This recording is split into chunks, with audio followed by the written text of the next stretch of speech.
seorang gadis biasa dihentikan polisi di siang bolong, dipaksa membayar uang damai 5 juta rupiah.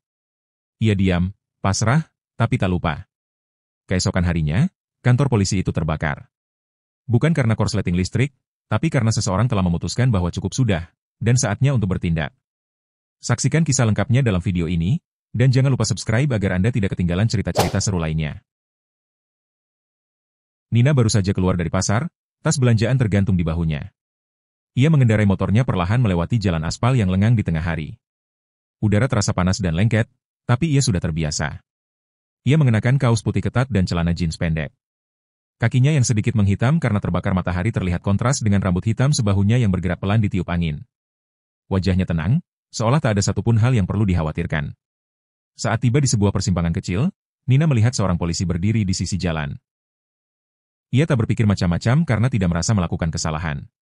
Namun, baru beberapa meter setelah melintasi pos jaga, polisi itu mengangkat tangan dan berdiri di tengah jalan, menyuruhnya berhenti. Reaksinya cepat.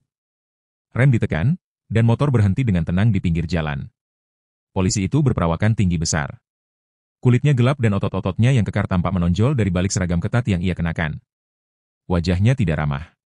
Tanpa senyum, ia langsung meminta surat-surat kendaraan. Nina mengangguk sopan, membuka tas kecilnya, lalu menyerahkan SIM dan STNK. Ia tidak banyak bicara, hanya mengikuti permintaan karena merasa tidak punya alasan untuk menolak. Namun, dari sorot mata petugas itu, ia mulai merasa ada sesuatu yang tidak beres. Pria itu memeriksa surat-suratnya, lalu menggeleng-gelengkan kepala pelan. Ada pelanggaran, ujarnya singkat. Nina langsung mengernyit. Pelanggaran apa, Pak? Tanyanya. Jawaban yang datang tidak menjelaskan apapun. Polisi itu hanya berdiri lebih dekat dan berkata, kita selesaikan di tempat saja. Cara bicaranya terdengar seperti sudah sering melakukan hal ini.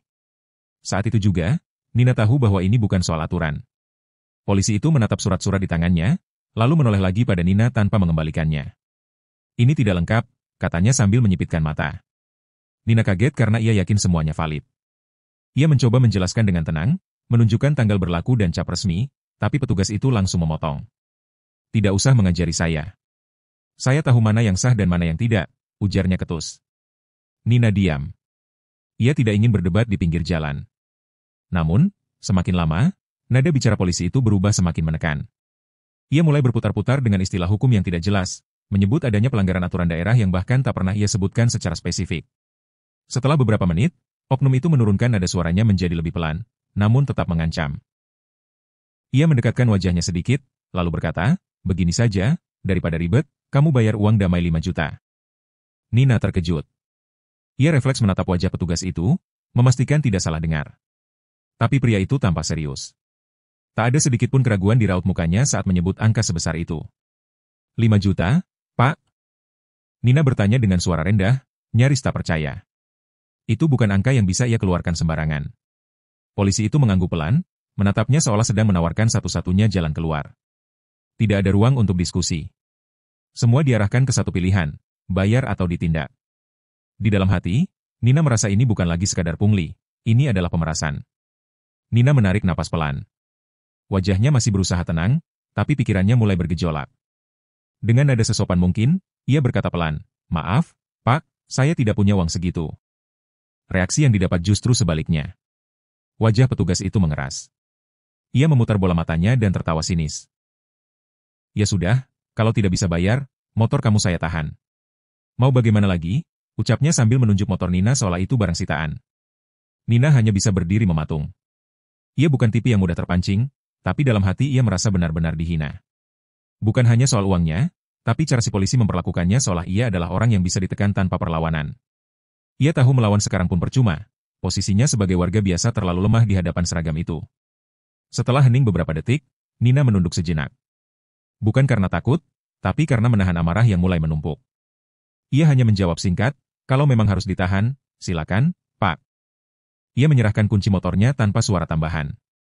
Tangan petugas itu langsung menyambarnya dan menarik motor itu ke arah pos.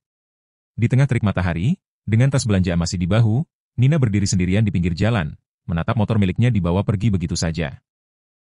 Oknum itu lalu mengeluarkan buku catatan kecil dari sakunya.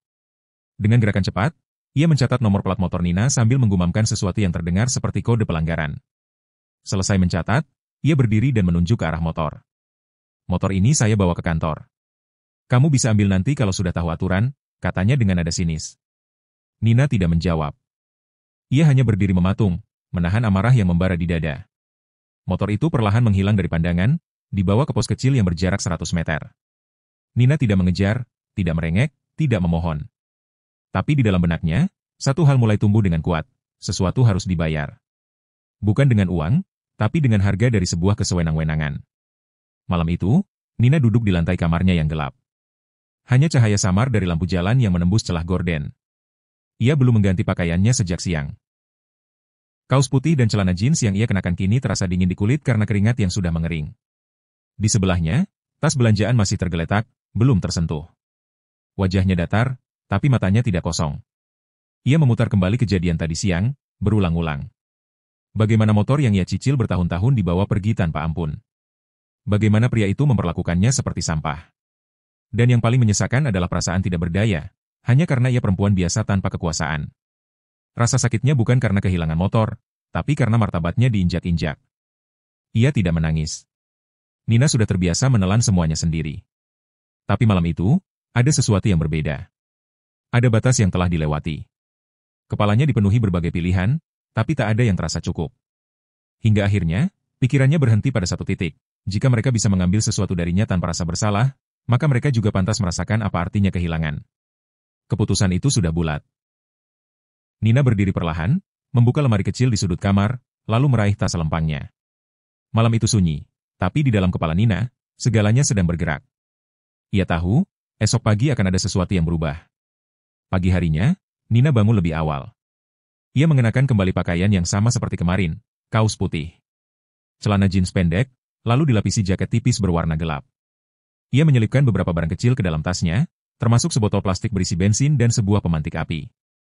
Ia bergerak cepat tapi tidak tergesa-gesa. Nina tahu jadwal oknum itu berjaga. Ia sudah mengamati rutinitas di kantor polisi kecil itu. Ia tahu siapa yang datang pagi, di mana letak parkiran, bahkan di mana pintu belakangnya. Semua itu tersimpan di ingatannya. Kantor itu kecil, hanya satu lantai dengan beberapa ruangan. Hari ini, bangunan itu akan menjadi saksi pembalasannya. Menjelang tengah hari, Nina berjalan menyusuri trotoar. Ia mengenakan jaket hitam dan topi lebar yang menutupi sebagian wajahnya. Tidak mencolok, tidak mencurigakan. Di dalam tas lempangnya, sebotol bensin dan pemantik api tersimpan rapi. Begitu kantor polisi mulai terlihat, Nina memperlambat langkah. Bangunan itu berdiri seperti biasa, dengan ket tembok kusam dan pagar besi setinggi pinggang. Dari balik kaca jendela yang buram, ia bisa melihat dua pria berseragam sedang duduk santai. Salah satunya adalah si oknum kekar, bersandar di kursi plastik sambil tertawa. Seolah hari ini berjalan tanpa beban. Nina tetap tenang. Ia berjalan perlahan menyusuri sisi luar bangunan, menuju bagian belakang yang lebih sepi dan jarang dipantau. Langkahnya ringan, nyaris tanpa suara. Ia berhenti di dekat dinding belakang yang sebagian besar terbuat dari kayu lapuk. Setelah yakin tidak ada yang mengawasi, Nina membuka tutup botol bensin. Dengan gerakan cepat namun terukur, ia menyiramkan isinya ke bagian bawah dinding. Cairan itu meresap cepat ke permukaan kayu dan tanah kering di sekitarnya. Bau menyengat langsung tercium, tapi tidak cukup kuat untuk sampai ke dalam. Ia mundur satu langkah, merogoh saku jaketnya, dan mengeluarkan pemantik api. Klik! Api menyala dengan satu gerakan. Dalam hitungan detik, nyala kecil itu menyambar bensin di tanah dan menjalar ke dinding. Suaranya berubah menjadi gemuruh kecil saat api membesar dengan cepat, tertiup angin panas. Dinding kayu mulai menghitam, melepaskan asap pekat. Hawa panas memantul ke wajah Nina, tapi ia tidak bergeming. Ia hanya mundur beberapa langkah, memastikan apinya tidak padam. Kemudian, ia berbalik dan berjalan menjauh, seperti seseorang yang baru saja selesai membuang sampah. Wajahnya tanpa ekspresi. Ia tahu, hanya perlu beberapa saat sebelum semua orang di dalam sana menyadari bahwa sesuatu yang besar baru saja terjadi. Beberapa menit kemudian, asap tebal mulai merayap masuk melalui ventilasi. Di dalam, para petugas yang semula santai mulai mencium bau hangus. "Kau cium sesuatu?" tanya salah seorang dari mereka. Tak lama, terdengar bunyi retakan kayu dari belakang, diikuti teriakan panik dari ruang arsip. Kebakaran? Dalam sekejap, suasana kantor berubah total. Kursi berhamburan, kertas beterbangan. Beberapa petugas bergegas ke jendela, sementara yang lain berlarian keluar dengan wajah panik. Oknum-oknum yang tadinya merasa berkuasa kini berlarian seperti orang kebingungan. Dari sisi bangunan yang mulai diselimuti asap, pintu belakang akhirnya terbuka. Si oknum polisi kekar muncul tergopoh-gopoh, batuk-batuk hebat. Seragamnya tampak kusut dan sebagian hangus. Wajahnya yang kemarin arogan kini pucat pasi. Ia berlari tanpa alas kaki, hanya mengenakan kaos kaki sebelah yang penuh abu. Pria yang kemarin dengan percaya diri menyita motor warga, kini terlihat seperti anak kecil yang ketakutan. Dari seberang jalan, Nina menyaksikan semuanya. Ia berdiri di balik bayangan pohon, memandangi sosok yang berlari menjauh itu. Di tengah kepanikannya, pria itu menoleh ke arah jalan, mencari arah untuk kabur. Saat itulah, pandangannya bertemu dengan Nina. Untuk sesaat, waktu seolah berhenti. Si oknum kekar itu melihat wanita yang kemarin ia rendahkan kini berdiri tenang, tak terpengaruh oleh api maupun kekacauan. Wajah Nina tidak tertawa. Ia hanya melemparkan satu senyum kecil yang halus, tapi menusuk. Senyum yang tidak butuh kata-kata. Senyum dari seseorang yang tahu bahwa keadilan tidak selalu datang lewat jalur hukum.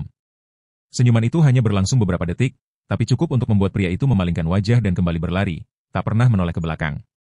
Nina menatapnya hingga sosok itu hilang dari pandangan. Ia kemudian berbalik dan melangkah pelan menyusuri trotoar, kembali ke kehidupannya yang biasa.